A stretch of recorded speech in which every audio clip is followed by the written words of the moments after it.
Friends, જય શ્રી કૃષ્ણ. તો આજે બા આપણને ખજૂર બિસ્કિટ બનાવતા શીખવાડશે. તો જે ખજૂર પાકનો ખજૂર આવે ને તે 2 કિલો લીધો છે. અને જો તમને આવો ખજૂર ન મળે તો તમે કડક ખજૂર પણ લઈ શકો છો, પણ તેને તમારે ઠળિયા કાઢીને મિક્સરની જારમાં ગ્રાઇન્ડ કરીને પછી યુઝ કરવાનો રહેશે. તો આપણે બધા જ ખજૂરમાંથી ઠળિયા કાઢી લેવાના છે.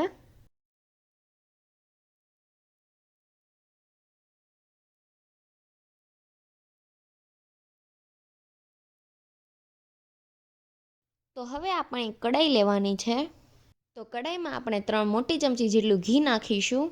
અને ઘી ઓગળી જાય ને એટલે જે આપણે ઠળિયા કાઢીને ખજૂર તૈયાર કર્યો છે ને એને ઉમેરી દેવાનો. તો અહીંયા આપણે 2 કિલો ખજૂર ઉમેરી દીધો છે. અને હવે આપણે ખજૂરને શેકી લેવાનો છે. તો ખજૂરને આપણે મીડિયમ ફ્લેમ પર એક રસ થઈ જાય ને એવો શેકી લેવાનો છે.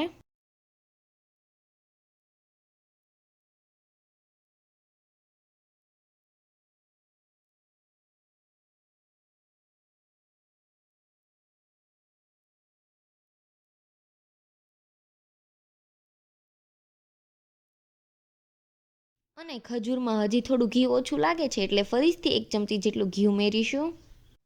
તો એવું જરૂરી નથી કે ઘી બધું જ એકસાથે ઉમેરી દેવું, જરૂર પડે એ રીતે ઉમેરતું જાઓ.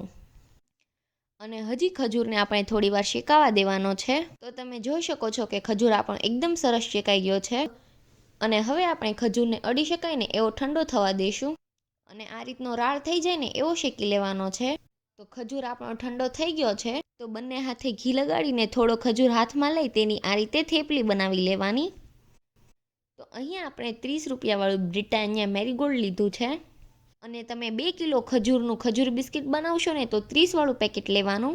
અને જે આ રીતની થેપલી બની ગઈ છે તેના પર બિસ્કિટ મૂકી દેવાનું.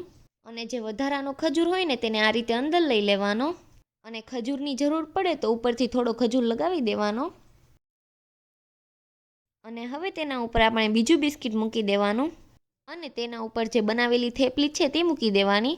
તો અહીંયા આપણે 2 બિસ્કિટના થર બનાવવાના છીએ.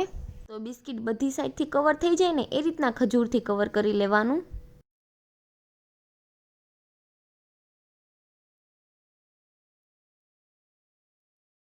તો તમે જોઈ શકો છો કે આપણું બિસ્કિટ એકેય બાજુથી દેખાતું નથી.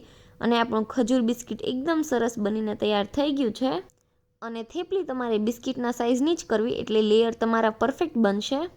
તો હવે તેને આપણે ડ્રાય કોકોનટમાં રોલ કરી લેવાનું. તો આ રીતે આપણે બધા જ ખજૂર બિસ્કિટ બનાવીને તૈયાર કરી લેવાના છે.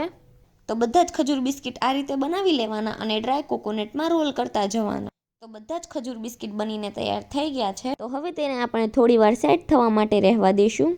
તો 1 કલાક જેવો સમય થઈ ગયો છે અને ખજૂર બિસ્કિટ સારી રીતે સેટ થઈ ગયા છે. તો હવે તેને આપણે કટ કરી લઈએ. તો ચપ્પુથી આપણે આ રીતે 2 ભાગ કરી લેવાના. તો તમે જોઈ શકો છો કે આપણા ખજૂર અને બિસ્કિટ બંનેનું લેયર એક સરખું જ છે. તો બધા તમારે એ રીતે જ કટ કરી લેવાના. તો બધા જ બિસ્કિટને આપણે આ રીતે કટ કરી લેવાના છે.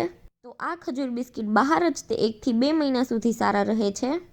અને જો તમને આ વિડીયો ગમ્યો હોય તો વિડીયોને લાઇક કરજો, શેર કરજો અને અમારી ચેનલને સબસ્ક્રાઈબ કરી દેજો. Thanks for watching. By guys.